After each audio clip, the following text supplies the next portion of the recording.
Hi everyone and welcome to another Minecraft video. Today I've returned back to my survival multiplayer town because over the last few weeks and probably months, since it's quite some time since the previous video was posted, there have been a few new buildings built. Not so many as say last time because I've been a bit busy with exams and other stuff like that. But anyway, there have been a few new buildings. One of the first things that is quite easy to notice is that massive New Zealand flag that's going on there. So a bit of well, I think it was Disease 7 who made that, so just a big sort of thing to, I guess it stands out from quite a distance so you can see the town, but otherwise I'm not really sure what the intent was, but it looks quite nice. I don't know what that is on that hill there.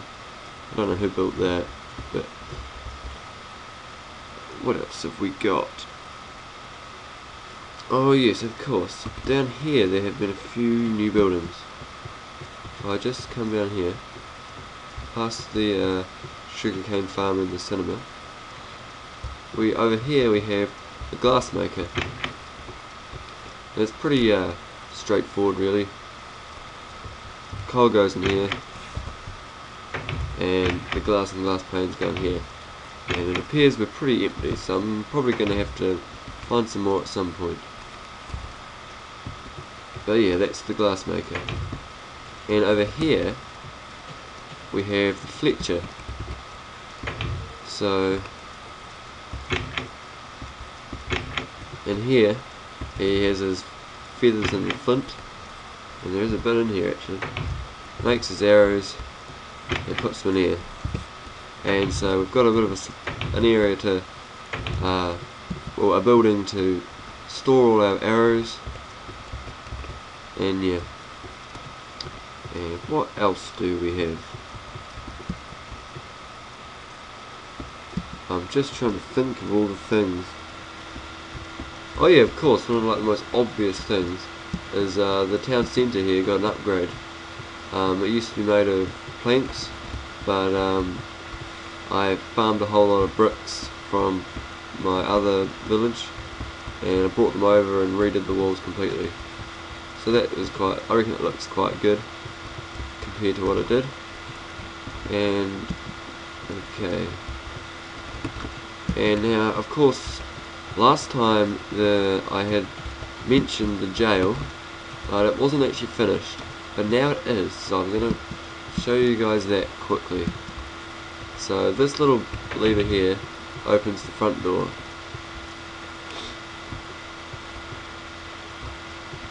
And apparently there's a breakout method, but apparently there's a zombie too. I can hear a zombie. But this is, oh man, that zombie's gonna get annoying. I don't know if you guys can hear that as loud as I can, because it's pretty loud. But anyway, so as you can see, there's a hell of a lot of levers in this room, and all of them do something different. So this is sort of a control room, and I'm pretty sure there used to be a sign there, but oh well. It's also the cook's room. So that lever there shuts the door. This lever here, I shall open the door again, shuts that door there. And this one, what does this one do? Oh yes, this one opens the door. Oh no, I'm not sure what it does. Oh yes, it opens and closes this door, which is to the cells. This one here, that one there opens the dining room, so this is where the inmates will be having all their food. And this one is sort of, well, usually there wouldn't be a sign there, and usually I just better, chuck out a bit of food to the inmates, and that would work quite well.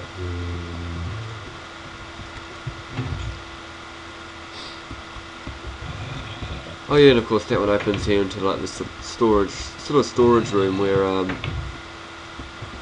all the prisoners' items would be stored in these chests. Whoops. So many levers.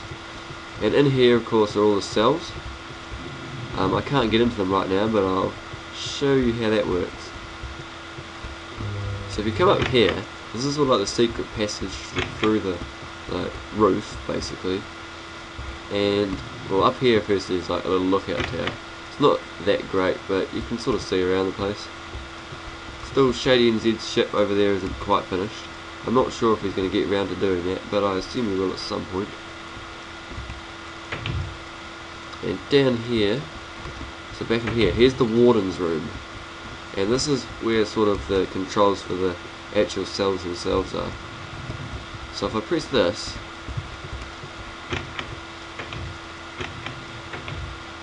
all the cells open gradually one by one. And if I press it again,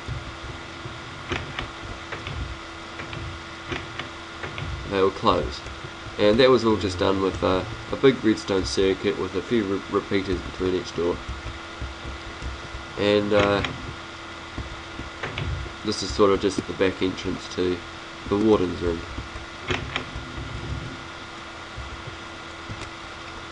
Whoops. I just hit escape there accidentally. And if I get down here, I'll quickly leave this place. Shut the door so that the non-existent prisoners can't escape. And yeah. Oh, another thing, actually, I walked right past it. It's not fully completed, but it's pretty much completed. It's like a below ground club, which Disease 7 made pretty much completely himself. So here we've got a strip club, which is adults only here.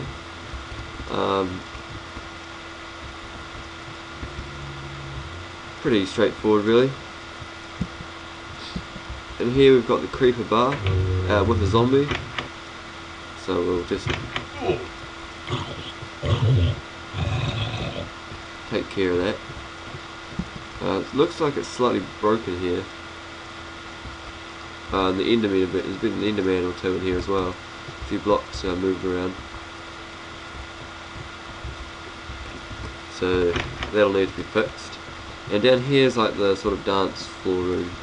And we're trying to get all sorts of stuff wired up with redstone around here, but there's quite a lot, some significant issues with redstone torches in survival multiplayer, so a lot of the circuits don't really work. Like this circuit here is frozen completely, and then these redstone torches are supposed to be flashing. Also there's a few other things up here, like we've got a note block, like a little track of music under the floor here, and it doesn't seem to work. So I'm not sure, either it's wired up wrong or probably just some redstone torches aren't working, because it did used to work. But anyway, that's all for this town, and it's night, and I don't like night, so I'm going to change it to day. Time set 0, and I'm going to take my trip through the nether to the Caldera village, where a few things have gone on. Okay, we're in Caldera village, and not a lot of I can't speak properly. Not a lot of things have changed really. I've only actually added 2 more buildings, and only really 1 to this little town itself. And that's this brick factory here, which is pretty straight. It's quite a big building, but it's a pretty straightforward concept. Clay in there, coal in there, and the finished product is a lot of bricks. Because since this is in the 1.8 terrain and there's a swamp biome, there's a lot of clay, and I'm not sure. No, I don't have any in there, but as you can see, there's a lot of furnaces. I'd just go around basically with my diamond spade, fill my inventory with clay, and then come back and cook it all. And that would be that. Now the last thing is out here, and it is the log mansion. Now I've made 2 time lapses of that, and I will have of me constructing it, sorry, and I will have posted them for this. So I'll put a link to both of them in the description. And this is pretty much, I'm quite proud of this building. Like, there's a few little things about it that I don't really, probably aren't perfect, such as the design of the roof. And this gate kind of looks a bit weird, like the entry, but I still like it. But yeah, this took quite a number of, including the time spent gathering all that wood. Seriously, like 10 or 12 or more stacks of wood went into this. And yeah, it took many hours to make. That's why the time lapse is split into 2 parts, because it just took, and that was just construction. I didn't put like the resource gathering in the time lapse. Alright, so here's the log mansion, and I'm just going to take you on a quick tour of that. So in here is the living area, and over here we've got like a little bar sort of thing, a few seats and like pot plants sort of things, and a nice indoor pool. And so that's pretty straightforward. I'm not the greatest with interior design, but yeah. So here's the dining area, and I don't really like, this is one of the things I don't really like, is this table. I wasn't really sure of a good way to do a table that's only 1 block wide, because I sort of didn't design it right, and it should have probably been 2 blocks wide, but I didn't think of that at the time. And this is the kitchen. Probably there's no, oh, there's some zombie meat. That's great. It's really important to have some zombie meat in the kitchen. I've also, as you can probably see, I've put a whole lot of paintings around. And in here is just like a little room. It's pretty pointless. And up here, this is my bedroom. Well, when I say my, well, it pretty much is my bedroom. It's not really my house as such, but I made it, so I guess it is kind of mine. And well, yeah, here's the problem with like the roof. It sort of half blocks the window, but that's the only really problem I've got with that. So it's the bedroom, a few seats, and a bed, obviously. And here's the bathroom. Got your sink to wash your hands in there. Bit of a toilet or something. I don't really know how to design like toilets, so that's the best I can do. And a nice, well lit bath. And that's about it really. I've made everything here legitimately, except the wool. I've got to have a really hard time actually finding animals a lot of the time, so I did spawn a whole lot of wool for this, but I did dye it legitimately. I only spawned white wool, and all the dyes, so all the yellow and blue, and upstairs I think there's cyan, oh no, it's in here, here's cyan, all of that was done legitimately, but the rest, but I spawned it in there. But all the glowstone and the wood and the stone, it was all cooked. It took a long time, I must say, but I'm happy with it. And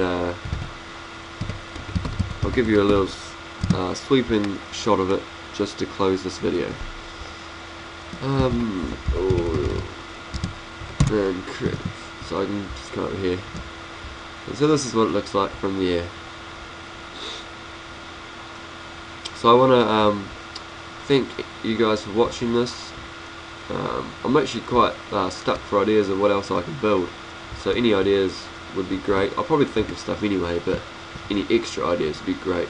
Just has to be something that I can do legitimately. I do have a lot of resources though, so I can do some pretty big projects. So yeah, thanks for watching guys, and I'll see you next time.